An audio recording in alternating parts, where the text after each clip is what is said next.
All right, everybody, REVan Evan, back up here in Michigan with Brian Wolf. We're going to give you some updates on a few of the 7.3 projects and show you something new. Brian, what's going on? Yeah, so what we have here is, a lot of the customers are, retrofitting these in older vehicles. Right. And we wanted to put something together that's going to represent what people are just kind of putting that kind of base, 6-ish, 100 horsepower, 600 foot-pound of torque Godzilla in any of the swaps. So it would be a Bronco, an F-Series, or an old Mustang.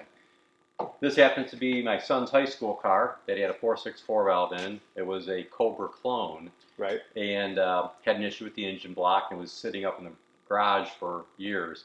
And I just said, well, I wish I had something to put an engine in. And Right. I looked up that and said, let's do that. So this did a few things. Right off the bat, I've been telling people, you can just bolt this Godzilla up right where Coyote, 4.6 valve, any of the modulars work. Okay. So this came with a stick shift. So we unbolted the stick, the clutch, the pressure plate, the flywheel, bolted it all back to the back of the 7.3, threw it in, everything fits perfectly. So if you're ever worried about will it work, anything that works with Coyote will work with this or a 4.6 valve. As far as bolting it right in. So bolts right in. Of course, we got the dyno in the other room and the workshop over here where Brian does a lot of the engine assembly. But it's one thing to build an engine, it's one thing to dyno an engine, but to show people that, hey, it actually fits and you're going to get it running, doing the front suspension on this thing and getting it tidied up now. But to show that it actually goes together, I think brings a whole nother element to the customers and what you can offer them. Yeah, exactly. We want to make sure everything works as it theoretically should work, right? It's all good and dandy, but, proof of the pudding is when the rubber meets the road.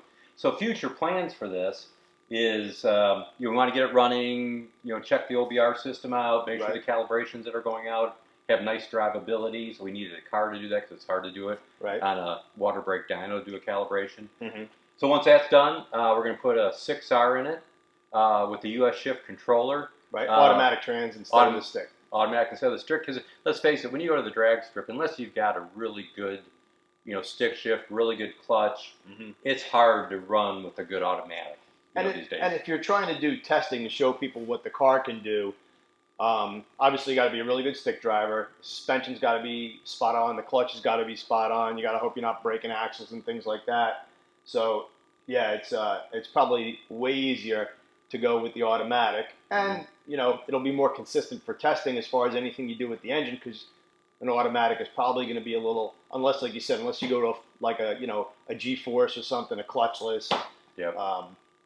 Then I think the automatic is the way to go. The other thing this car I think is going to show, and it will help you with customers, is things like cooling system. You'll be able to guide customers on what radiator to put in it, where the hoses are going to run, what to do for some of the things to make the thing actually work in the car. Like I said, it's one thing to build an engine and put it on the dyno and go wide open, but how's your cooling system going to go? What electronics, what sensors, where's everything going to lay out?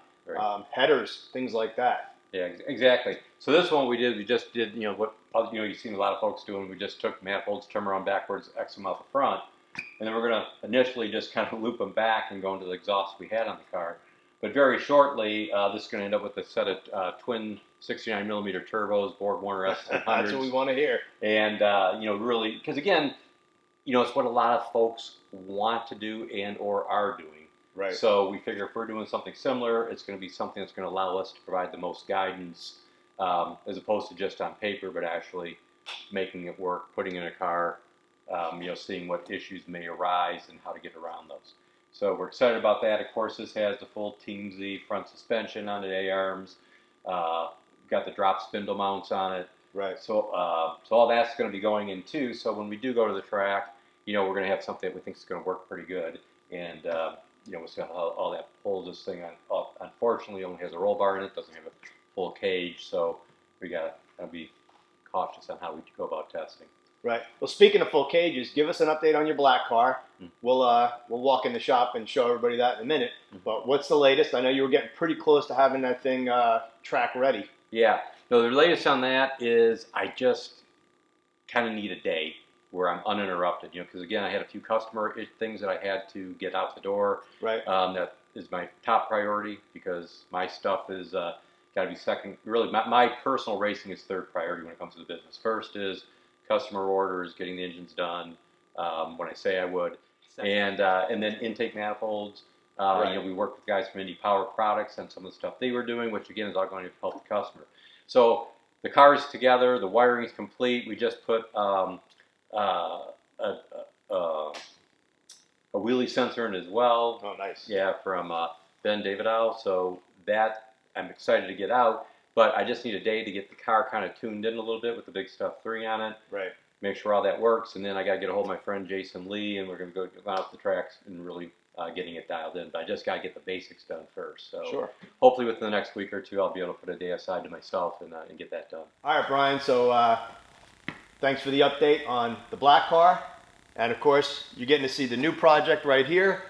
I'm going to head back to Tampa, edit all these videos. We got to thank everybody for watching the REVan Evan channel. We got so much more coming up on the 7.3.